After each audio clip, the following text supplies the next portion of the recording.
time for some tech talk. I'm Ana Maria Montero, and today it's all about cars. Honda, Volkswagen, GM, Daimler, Nissan, Renault, all usual suspects when it comes to the Geneva International Motor Show. However, more and more tech giants like Google, Apple, and others are joining the car connectivity conversation. The latest to join the ecosystem, to the tune of $5 billion in IoT investment, is Microsoft. Hannah Wise caught up with Senior Director Avijit Sinha about what is driving these changes in auto technology and about their plans to go driverless by 2020. So you're from Microsoft. What is Microsoft doing at an auto show? Well, it is a great time in the automotive industry where a lot of the automotive players are transforming their way of doing business and the product and services that they're building. So, first off, we're not building a car. So we are in the business of enabling our customers to essentially achieve more. That is enshrined in our mission, which is to help users and organizations achieve more. And so in that spirit, we are partnering with the automotive industry and helping them tap into the technologies that we are building across cloud, edge, IoT, and artificial intelligence to go build the next generation products and services that will power the mobility revolution, and in doing so for them to transform into a mobility services provider. Is this a new direction for Microsoft? Because you've never really been in this space before, have you? Well, about a decade ago, we did bring Windows Automotive to the automotive industry that was going into the head unit to power infotainment experiences. So that we do have some history in this space, but more with the cloud and edge, we are investing in that direction and helping them tap into those technologies to build these next generation experiences. Competitors like Google, they're already in this space. How do you plan on being one step ahead of them? Well, it's not necessarily being one step ahead of them. It's really a difference in approach. Google has a certain approach. They've invested tremendously in autonomous driving. We are taking a very principled approach to this in the sense that we're going to build capabilities that will enable the automotive industry to build those next generation experiences. And the principles are essentially around data ownership. The data will be theirs. The customer relationship will be theirs. Their brand will shine through. It's not us owning the customer relationship or owning that data, or for that matter, the Microsoft brand showing through. It will be the OEM's brand that will shine based on the capabilities that we will build that will enable them to transform themselves into mobility service providers. I mean, what are we really talking about here beyond jargon? I mean, what is next level, next generation technology? I mean, what are you actually making that users in cars will be faced with? Absolutely. So if you look at what cars are today, and what cars will be in the future, is going to fundamentally change. It's not just about sitting in the car and driving from point A to point B and being stuck in traffic.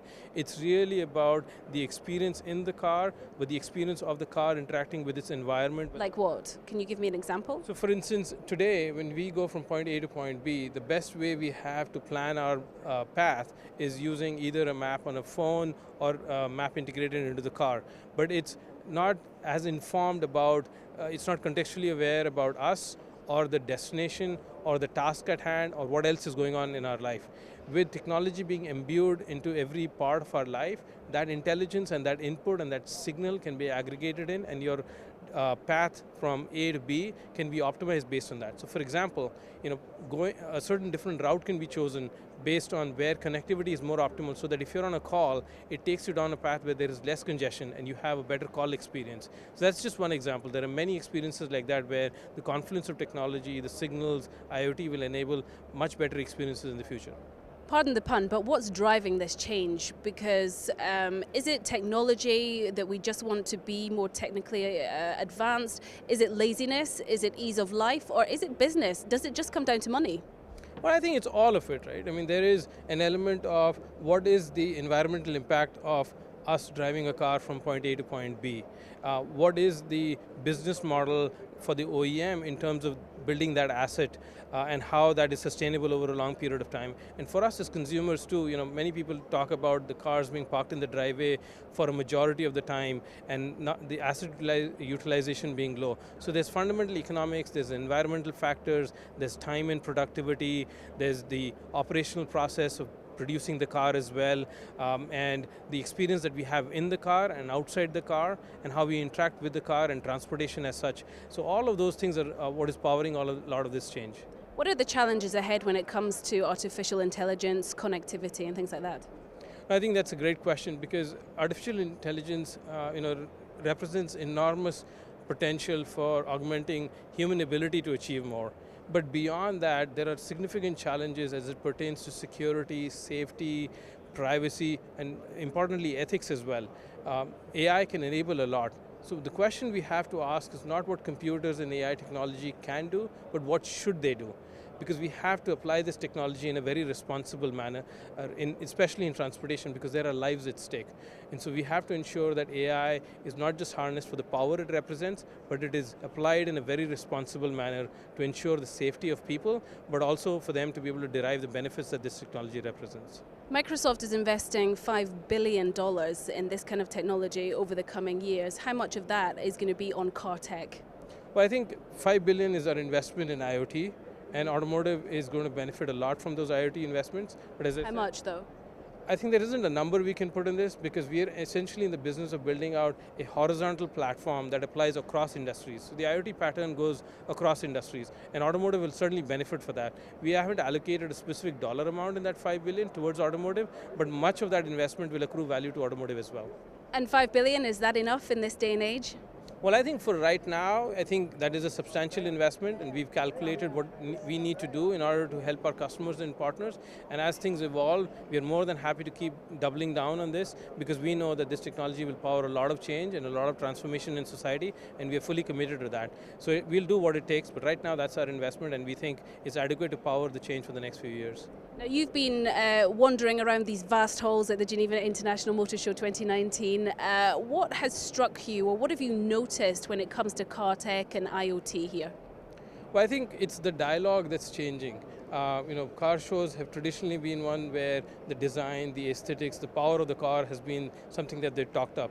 Now they're starting to talk about the digital experience, the electric, the notion of electric cars, the level of autonomy coming in it, how connected those are to cities, the experience that the customer or the user has in the car. So that dialogue is certainly changing, and that's a very healthy sign of how this industry is going to transform. I watched your keynote speech a little earlier, and you talked about the milestones that we've seen when it comes to technology. I mean, we've seen from the steam engine to electricity to digital. What's next? Well, I think the next age is really about intelligent cloud, intelligent edge, IoT, artificial intelligence, mixed reality, and further beyond that, even quantum computing. All of these capabilities are going to power the next generation of applications, services, devices, and experiences. So it's a bright future for all of us. And finally, how do you see the car industry, or how do you see driving within our lifetime? Well, I think there will be folks who will really want to have a feel for the power the car represents, and then there will be those who just want to go from point A to point B. So in that spectrum of users, there will be fully autonomous cars, semi-autonomous cars, and cars that don't have any autonomy at all because the user wants the car to be that way. And I think that's a great feature because it offers a lot of customer choice and lets people engage with transportation or mobility in the best manner that they want to. Of the partnerships that you mentioned in your speech there, none of them were from China. Why not? Well, actually, there is one company in China that we're partnering with, Iconic. It's a born-in-the-cloud electric vehicle company that we're partnering with very closely. And the reason we're doing that is because they're inherently born in China. They understand the landscape really well. They're fundamentally an electric car company, and they're born in the cloud. So there's no legacy, and they're rapidly developing these capabilities. And there are many other OEMs and customers in China that we're engaging with as well that we haven't announced yet, but over the course of time, you'll see us work in earnest in the Chinese market. But as it pertains to the Chinese market, we're working with the global OEMs who have a substantial presence there, whether it's the American automakers or the European automakers. China is a big automotive market, and so as we partner with them, it's not just about partnering with them on the cars that they build for the European market or North America or Latin America. It's about their products in China as well. How important is the Chinese market, though, for you? I think it's really, really important. It is the biggest automotive market today, and going forwards, there's going to be a huge amount of innovation in that market, whether it's electric cars or autonomous cars, and the government there is investing heavily in IoT technologies and AI technologies as well. So it's a hugely important market for the automotive community, but also for us as a technology player. So I think China will see a lot of innovation, and we will be present there with our partners to drive that innovation. And finally, how does Geneva International Motor Show compare with other motor shows? That's an interesting question. I think the notion of auto shows themselves is changing, as I said earlier. It's not just about design aesthetics and power, it's about the experience of the car, how it's leveraging technology. I think at Geneva Auto Show, I've seen car companies not just showcase the design aesthetics, but also talk about what's in the car. And that's really healthy to see. I look forward to how this dialogue continues to evolve in the direction of how technology can enable the next generation of mobility. I'm joined now in the studio by Vitaly Pomonarev. He is CEO of WayRay. Not your first time here on Tech Talk. Thank you for coming and welcome back. Thank you, Anna Maria. Thank you. All right, so let's just get right into it. Gyms, this was the first time, your debut of having your own booth there at Gyms. Now, from what I hear, it was quite a sight to see. And as we know, these kinds of things do not come cheap. It's a big investment for you to be there. Was it worth it? Actually, first of all, it's not as expensive as CES. Okay. so a little perspective, right? Yeah, so it's about 3 times less expensive than CES. Okay. But it's actually good to be right in the center of the probably the biggest auto show, and surrounded by these large car companies. And we have a great position. We are like surrounded by Volkswagen Group cars, Pininfarina, which is our partner now. We have announced the partnership with Pininfarina. Yeah, and being a tech startup, which, just to explain, is a PR company for... No, it's a design company. Yeah, design company for interiors of cars and yachts and different types of transportation. Okay. So yeah, we're excited to be there. And what will they be bringing to WayRay? Well, we are partnering on developing new types of interiors, because augmented reality is just a new HMI, human-machine interface. And when you have augmented reality, you probably need to change the interior in a way that you don't have any displays anymore in the car. So all the work that has been done before by in-vehicle infotainment displays and dashboards will be transmitted to the augmented reality. And that has to be visible in the interior of the transportation. So the transportation is changing, and also because of us. Now, just for the people that missed the first Tech Talk, where you explained more about your technology, what is the one-liner here? Well, we are holographic augmented reality heads-up displays for cars. So we are producing displays on windshields and for side windows to project different types of medium, including the navigation in augmented reality, the advanced driver assistance systems, which help to navigate and to avoid obstacles during the bad weather conditions, for example. And for side windows for passengers of normal cars and passengers of self-driving cars, we can show different types of content, games, social networks, everything to entertain people while they're driving in a boring car. Or riding in the boring car if they're driving that car. I don't know. They're going to be looking at their social media, but yes. Okay, so we heard earlier from Avijit Sinha of Microsoft that, yes, obviously the outside of the car is still very important, but then more and more attention is being put on what's inside the car. Correct. What are the trends that you're seeing more and more of? Yeah, so the trends are that OEMs, the car manufacturers, they face a big revolution in the industry. People care less about the car brands, the heritage of those car brands, about the power of the engine, etc. So they care more about the convenience, the comfort inside of the car, what are they getting, what type of experience they have in the car. And that is why the whole industry is moving towards the infotainment, the comfort, what kind of experience people are getting in the car.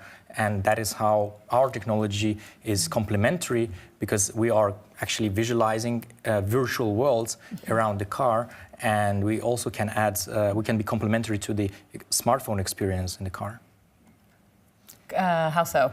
Well, people are sitting in the car. They can either use their smartphones or iPads or MacBooks or other laptops, or they can look outside and they can see the virtual reality, the same type of the content they could have in their smartphones, and complemented by the augmented reality content, which is contextual.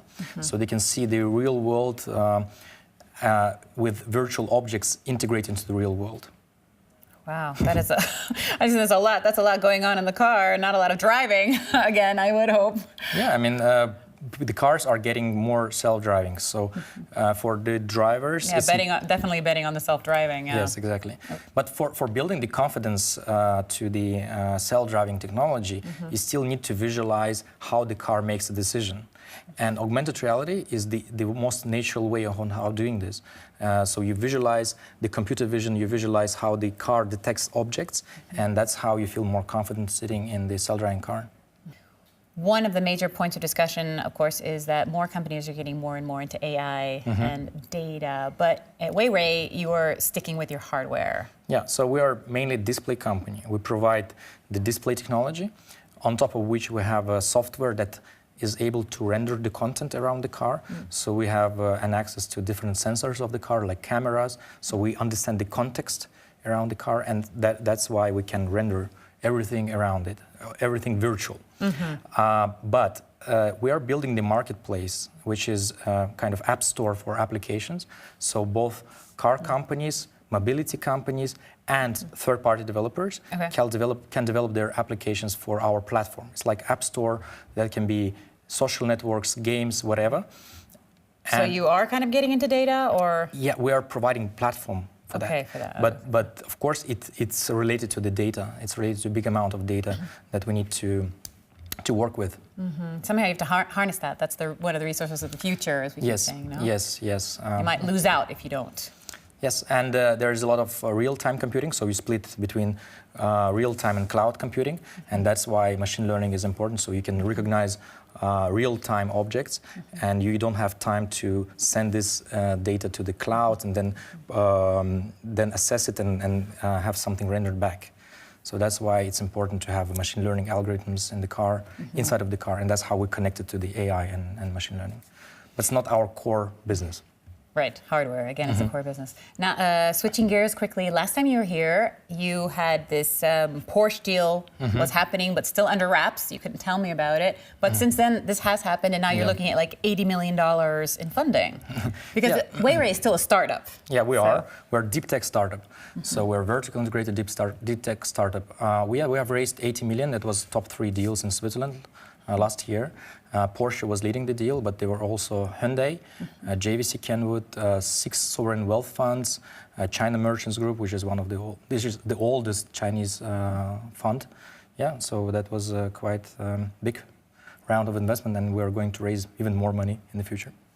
All right, so a lot of people getting on board with the future, it looks like, of car technology. Yeah. And then just to wrap it up, you're nominated for South by Southwest Interactive Innovation Award, but you were also on the cover of Forbes Russia as one of the 10 global Russians, meaning you don't live in Russia, but you are out and about in the world. Yes, I'm originally Russian. Yeah. You're originally Russian, right? But you're Switzerland-based. Yes. Wow. How does that help you when it comes to funding and getting money? Well, is that helpful? That's just a recognition. I think it's nothing more than that. I mean, I don't think that investors in the future will rely on that type of expertise.